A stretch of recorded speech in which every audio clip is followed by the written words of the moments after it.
An unusual sound has echoed through the Laotian countryside for more than a year. This is the first high-speed train in Laos. The line, financed by China, has revolutionized travel in the tiny landlocked country. Change a lot. Back then we used to take a bus, take a day to get there. Now it's take about a couple hours. That's good, very good. Laos was once one of the most isolated countries in the world. But today, the high-speed rail link means the capital, Vientiane, is just 4 hours from southern China. Here in Laos, it's proof that the Chinese economic miracle is spreading. China is an example of development. They're famous for their business acumen. They have everything. There was nothing here before the line was built. The train terminates here in the border town of Boten, a little piece of China in Laos.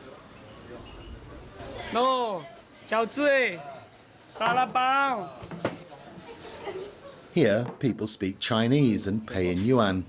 Even the clocks are set to Beijing time. What was my first impression of Laos? Well, that it looked a lot like China 30 or 40 years ago. These Chinese are not tourists, but investors. Their visit was organized by a Chinese company that plans to build a hospital in Boten. It's pulling out all the stops to persuade them to invest in the project. The hospital will officially open soon. Currently, 90 million yen has already been invested here.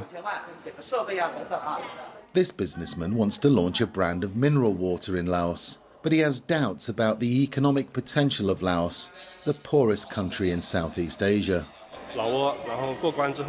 After crossing the border, we saw many signs written in Chinese. It's like we were at home. I feel like the whole world is becoming more Chinese. It makes me feel proud.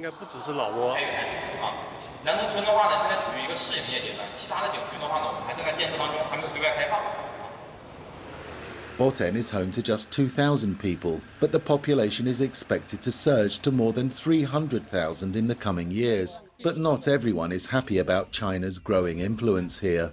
I'm not very happy. What the Chinese build belongs to them. It's no longer ours. Now it's like it's their land. Boten is managed by Chinese authorities as a special economic zone. The official goal is to create jobs for local people. But promises of economic development are not always kept. I haven't been paid for a year now. We finished our work, but there is still no salary in sight. The mirage of Chinese development is most obvious at night, when the streets are full of sex workers, mostly women from the poorest rural regions of Laos. We were able to meet one of the women, whom we filmed with a hidden camera. One day, we complained to the police because a Chinese client had drunk too much and was hitting us. The police told us, if you want help, you have to pay us. In Boten, China reigns supreme. Beijing is making its presence felt elsewhere in Laos through massive lending schemes. This high-speed train reportedly cost $6 billion. That's a staggering amount in Laotian terms, and the entire sum was borrowed from China.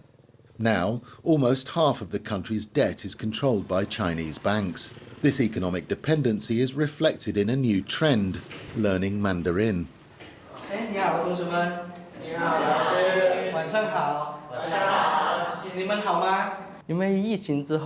When the high-speed train opened, many Chinese came to Laos for tourism, business, and even to invest in the country. Since then, Laotians want better jobs and better salaries. This Chinese language school opened in 2016 and now has 400 Laotian students. These high school students attend evening classes, hoping for a better life in China. It's a really difficult language, but I'll persevere, because speaking Chinese will allow me to have a better future. The students learn not only Mandarin, but also Chinese history. a curriculum their teacher takes very seriously. I teach them Chinese culture. It's a real honor, a real source of pride to spread it in Laos and to foster exchanges between our two countries. Connecting China to the rest of the world is the ultimate goal of President Xi Jinping's flagship Belt and Road Initiative, launched in 2013. Laos is just one part of that mission. Chinese infrastructure projects are multiplying all over the region. In this part of Asia, it seems that all roads lead to Beijing.